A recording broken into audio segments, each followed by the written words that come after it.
en este segmento. Recuerden que estamos en Telegram, ustedes pueden participar con preguntas y comentarios. Bienvenidos en esta plataforma, el usuario @primera página GB a su disposición. Acompáñenos a conversar con Bruno Gallo, diputado de la Asamblea Nacional y miembro de la directiva de Avanzada Progresista del CEN. Gracias por acompañarnos. Gracias a ustedes por invitarme a conversar. Bueno, nuevamente por acá hablando sobre esta coyuntura política que afecta por supuesto a nuestro país y a la región.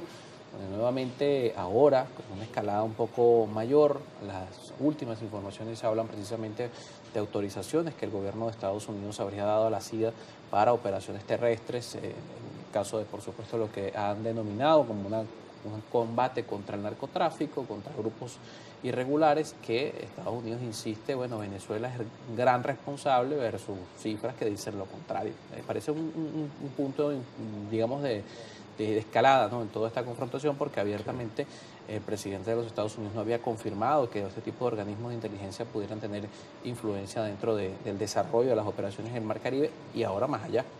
Sí.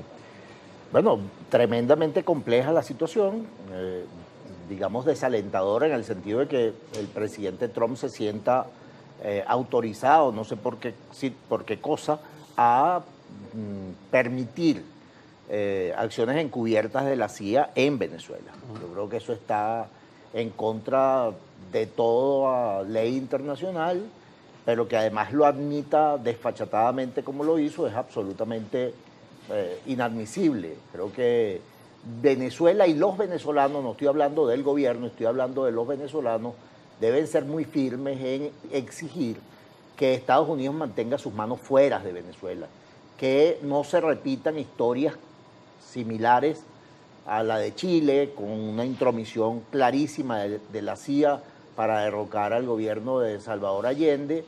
Pero ayer Francisco Rodríguez publica un hilo donde demuestra que las acciones encubiertas de la CIA difícilmente logran su objetivo, de tal manera que no solamente es ilegal, sino que además es ineficiente. De tal manera que debemos volver los venezolanos a entender que la única manera de resolver nuestros problemas es entre venezolanos. Bueno, con apoyo internacional, apoyo de organizaciones especializadas en negociación y diálogo, pero entre venezolanos.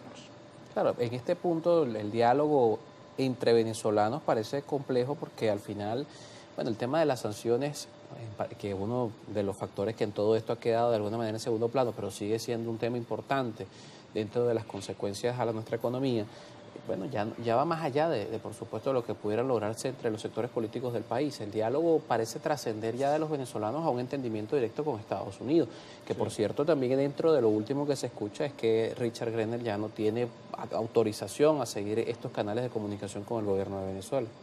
Sí, bueno, eso de alguna manera agrega complejidad a la situación.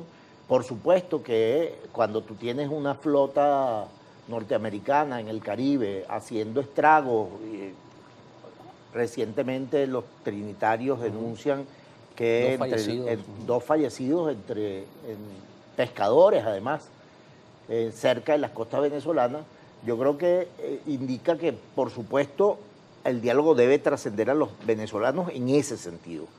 Sin embargo, para la resolución de los problemas de los venezolanos, el tema de la inflación, el tema de los presos políticos, el tema de la distensión a lo interno del país, yo creo que nosotros debemos volver con franqueza a sentarnos y con resultados claros. Yo creo que si bien algunos sectores de la vida política del país deben renunciar a la idea de que alguien va a venir a salvarnos, como en una película de Hollywood, también el gobierno debe distender, debe ayudar a distender, debe explicar en qué consiste la política económica, en qué van a hacer frente al deterioro del signo monetario, qué van a hacer para evitar que los venezolanos sigamos corriendo detrás de la inflación y que la política económica sea pública, sea transparente, sepamos hacia dónde vamos.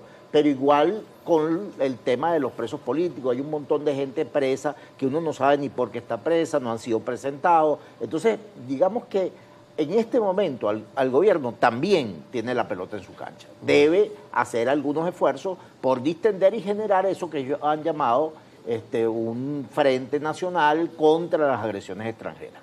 O sea, tú no puedes pedirle a la gente que se siente en un frente mientras está sufriendo las consecuencias de una política económica que además es clandestina porque no han dicho en qué consiste. Claro. No puedes pedirle a los sectores políticos, como hizo el presidente hace algún tiempo, que actúen como frente al bloqueo de 1902, uniéndose en un frente nacional, si no permite la salida de alguna gente, sobre todo que ha dado claras muestras de no estar involucrado en ningún tipo de conspiraciones extrañas ni aliados con transnacionales. Claro, debe haber más gestos a lo interno entonces. Correcto. Para lograr esa unidad nacional, porque el tema de la unidad, lo hablamos al regreso de la pausa, es un tema fundamental frente a todo esto.